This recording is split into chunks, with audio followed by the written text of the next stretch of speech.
Comedy Enforcement dropped a video, and he was pretty much doing a review of Andrew Schulz's comedy special, The Life Tour.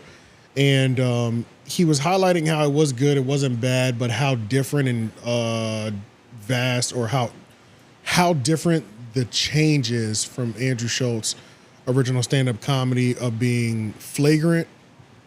Well, that's the podcast, but like, you know, content-wise being Flagrant. Yeah, that's kind of his brand, like trying to justify what shouldn't be. Right, exactly, yeah. And so like in this documentary, if you go to Comedy Enforcement, you can start pulling it up. But he's pretty much saying, you know, he played videos of the infamous one, so we could see like what level it was, you know, like, and then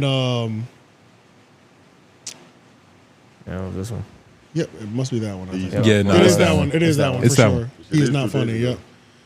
Yeah, click that. So and then but pretty much it was a long video too. It was a fucking hour or 50 minutes. Yeah. It's a special. Yeah, but and then he was saying how it's just, how do you feel? He's not, I think he's having mixed reviews. He's having, Comedy Enforcement is pretty much saying he has mixed reviews on Andrew Schulz having a complete 180 on the style of stage performer that he is now, a stand-up comedian. Yeah. He doesn't like the shift? I don't think it's not that he doesn't like the shift, because he said it is still funny. He's just saying that's not what the foundation of his comedy was built off of. It was built, or his fan base, I'm sorry.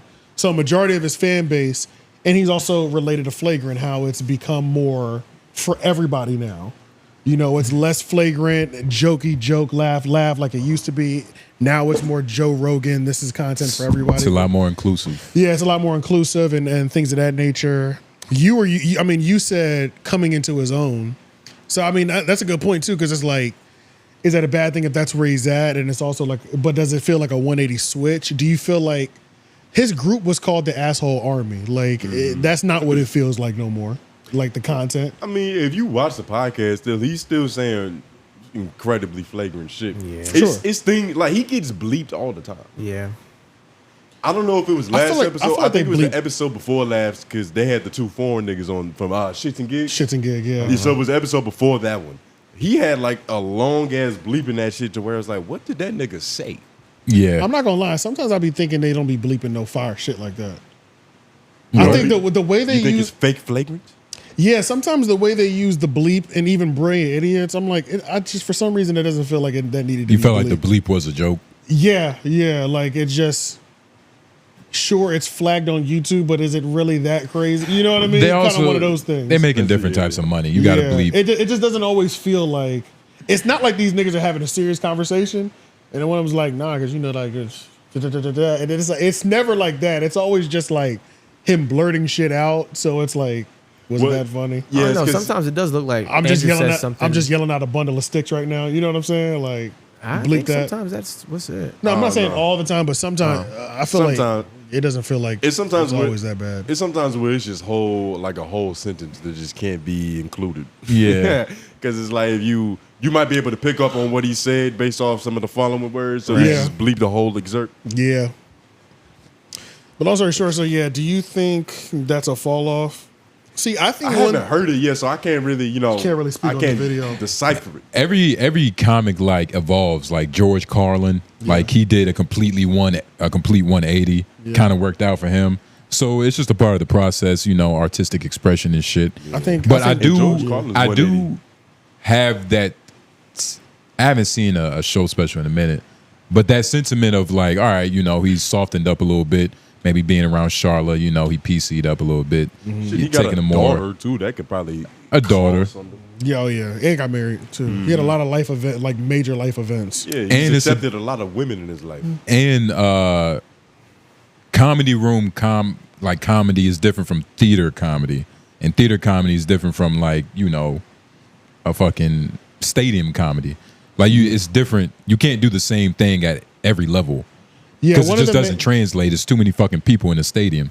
Right. Well, and that was another thing. So one of the main things as well too is like he built his career he pretty much built his career off not being accepted by Hollywood, and now he's at the point where because he's selling out Madison Square Garden twice, he's completely switched up so that he can now be accepted into the circles that pushed him away and was the main reason to why he is who he is. Does that make sense? You think that's the main reason that Goodness we know gracious. Schulz? That's like a... I would say that's for the comedy world. No, I don't think that. So like, Okay. what I think is, I think what was kind of left off in this, I understand that was his comedy foundation, but I think that comedy enforcement doesn't weigh that Netflix shit enough. That political, turn your phone to the side Netflix thing.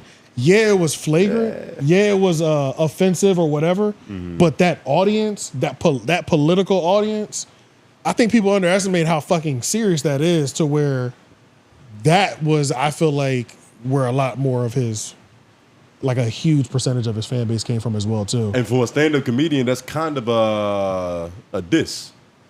Oh, really? That's kind of a diss. Oh, yeah, it is. Yeah, because yeah, it's yeah. like when you a stand-up comedian, you want to be known for your stand-up. And even like the whole turn your phone thing, that was a part of the riff with him and Dave Chappelle. Yeah, because he So was where, like, he doesn't do what I do. Yeah, he Right. like, that's not comedy. Right. Saying that from a goat nigga, it's like, fuck. Yeah. That hurt.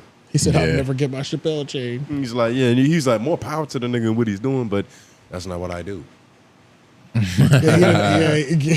Yeah. Well said, Dave. He kept trying to, because Joe kept trying to push that shit on him to like get him to give him a compliment. He said, hey, listen, I'm sure he's a good kid, okay?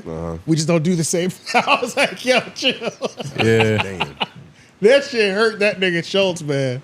There's several videos about that on YouTube. Yeah, y'all could just, I'm about to say everybody watches them shit. black on white crime. It's funny that that's the rhetoric, because I think Schulz has been one of the most consistent people out there. Like with the type of comedy he tries to portray.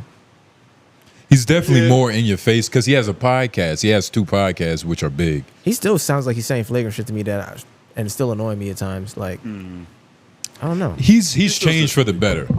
Yeah, he's changed for the better, but like, And it still feels like it it's doesn't nothing feel like he wrong with stopped trying sounding to different. push bounds at least. Yeah, I don't think He stopped trying to. different. Yeah, I mean, like, successful wise, but I don't know. When I hear him talk, it sounds like he's still trying to be a flagrant, and it Yeah. annoys me still the same way sometimes. But I'm like, you're being too flagrant for no reason. Lawrence said he's still irritated, so ain't shit changed. Essentially. Depends. Schulz don't really look like he's walking around stressed through life anymore. Nah, he's got that poppin' ass Patreon, nigga. He's achieved escape velocity. Popping ass Patreon is the perfect way to put that shit. Yeah, exactly. It's popping. It's popping, nigga. But Yeah, I don't know. I don't know. I haven't watched I'll be doing that shit. I just laugh because it's funny. Right. Yeah, I don't know. I mean, I do get what, see, comedy enforcement to me, I do like his videos, and I know sometimes I have to remember how much he leans on just the stand-up comedy side. Like, or not this, just like he really comedy. does, That's what comedy is. right, yeah, he really does a lot of his bases off of that. I'll just be looking at like the podcast, you know what I mean? Yeah. Even though I go to Schulz shows when he's in town and stuff like that, I don't like go to when I go to a Schulz show, it's strictly for enjoyment. It's not to give a review when I'm done at all. I've never wired my brain like that. You know what I'm saying? I could watch a podcast and be like, okay, I could do a review after that. But anytime I've seen Schulz live, I'm just like, it's about to be a good ass. And you would be messing up your experience if you went in there like a critic. You know what I mean? Like honestly, What was wrong with you? it just take you out the game. But yeah, man, that's it. Let's jump into these office hours.